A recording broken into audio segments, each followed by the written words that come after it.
We lost power. The batteries had to be recharging both cameras, and so while we were charging the cameras up a little bit, we went ahead and sharpened this knife. Since the sheath is done, I've already trial fitted this Blade Tech small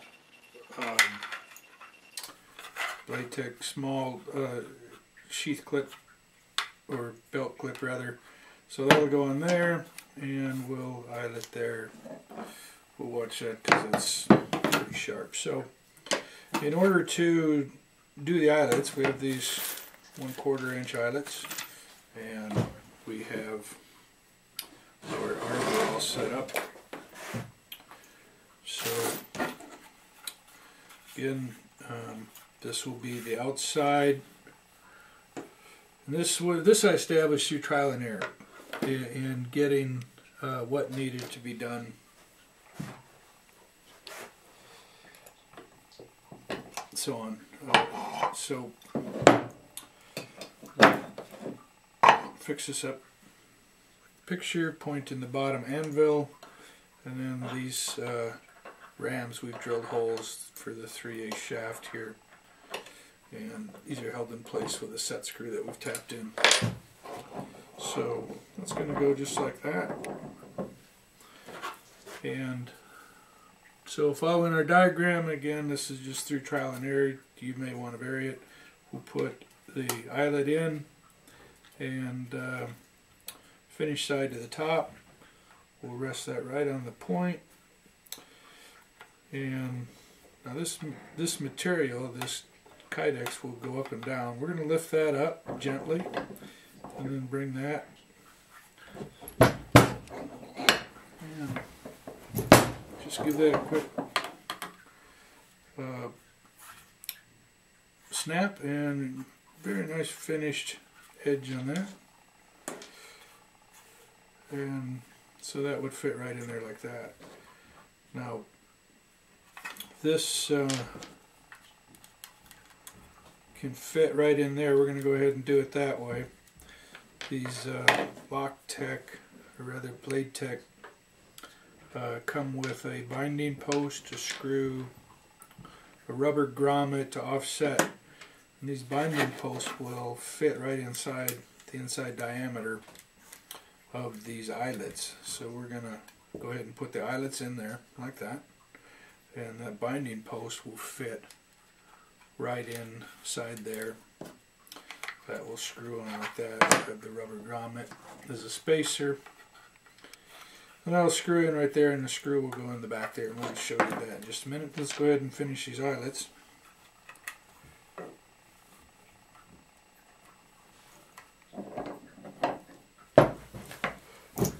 Just a quick, sharp movement.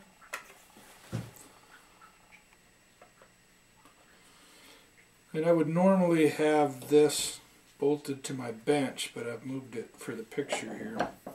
So I have to kind of use two hands. There's bolts that would mount there. And I have holes in my bench already pre-drilled, and I have some long bolts, and I would just bolt it to the bench quickly and unbolt it, and then I wouldn't have to use two hands. But it's, you can see that how easy it is. One more eyelet.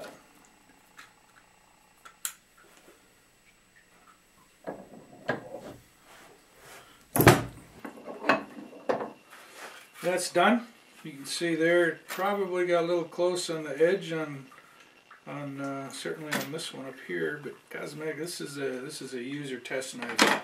So, frankly, I'm not too worried about that. If I was selling this, I'd redo it, especially with that scuff right there that I just slipped on the belt just slightly and it scuffed it up. This I wouldn't send out the door, but this is a test user, so not at all worried about that. We've got the sheath done, and the eyelets are in. These Tech Lock belt clips come with or without hardware. This is one with hardware. And they come with a binding post and a couple screws and a couple rubber grommets. In this case, again, right hand carry. We'll put the clip with the snaps up. In this case, I'm not sure that it matters. I'm sure there's some advantage to one or other. So now these binding posts will fit right through the eyelets. So we'll take that, we'll put a rubber grommet there, and that's for spacing. And put that there. Now the screw's going from the back side. I've already lost one of these binding posts earlier. I had to stop the camera and go get another one, and don't want to lose another one. So that goes there. Put that grommet. Get the hole centered. Binding post goes in from the back there, from the front rather.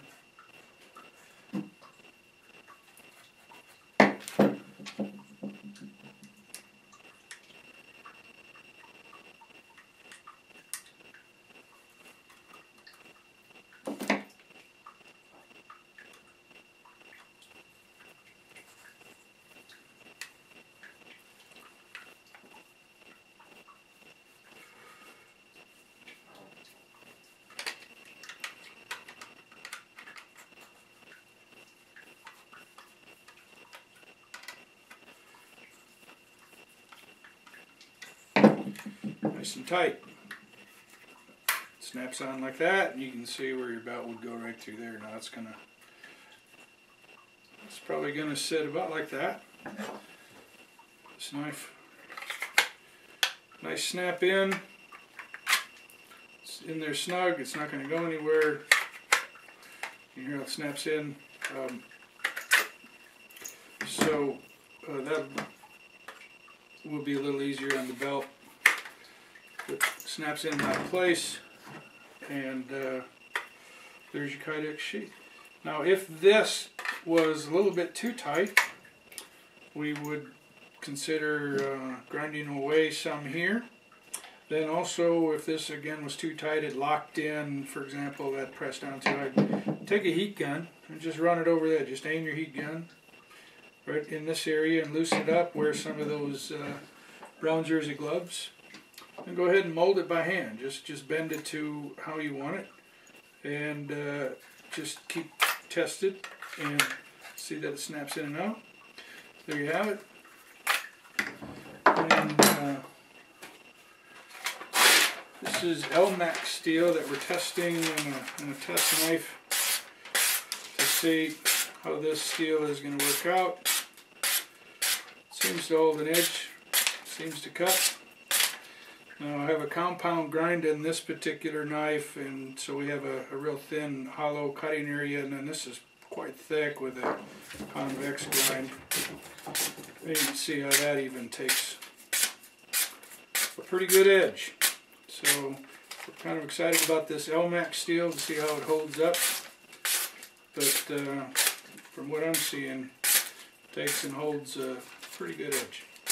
That's it today. Thanks for your time. And we'll see you on Knife Dogs.